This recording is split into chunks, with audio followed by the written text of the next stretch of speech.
Welcome back, folks. It is mid-February. That means homecoming season down at the University of Maryland Eastern Shore. The Hawks with a double dip hosting rival Delaware State University. Not an empty seat in the house, all to see two of the top big men in the MEAC conference.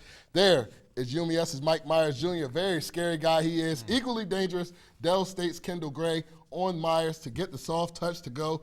DSU up 8 at the half now and running. On the break now, it's dropped off to Amir May, and he puts a little extra on it.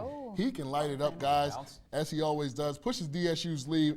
UMES back. Devin Martin, Eshak Pitt, drops a dime to Dominic Elliott, but it would be Del State holding off UMES's late surge to win it 91-85, and the defense was optional today for DSU women. There is Alexis Udoji with the easy two. Later, of course, guys, it's homecoming, so they would hate to slow the progress of Jessica Long. 19-0 run for the Hawks to blow it open in this one. Micah Aldridge's pull-up jumper was about the only good thing for DSU today.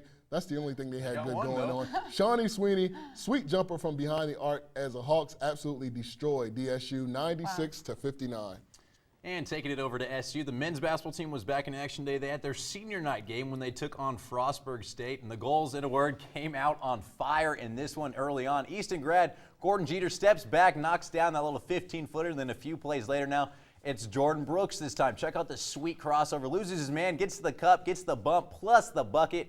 But back come the Bobcats. It's Sherelle Godman this time.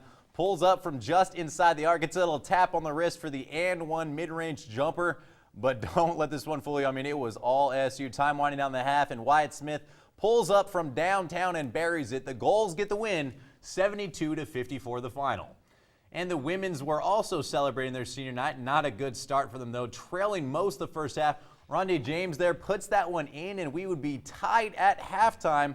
But the second half, well, they got some words of encouragement at recess from Coach Lewandowski, and SU came out firing. Lauren Rothfeld there connects on the jumper. Then a few plays later, a nice back cut from Carly Austin right there for the score. The Goals, who were tied at half, end up blowing this one wide open and take it 68-42.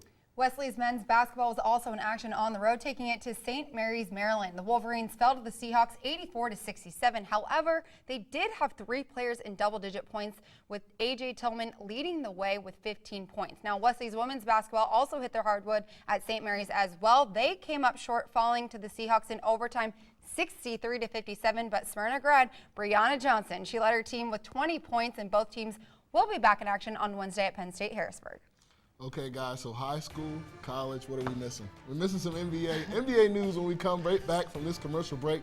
Don't miss it. You're watching the Delmarva Sports Insider. Jason Fox, Parkside Wrestling 138. You're watching Delmarva Sports Insider.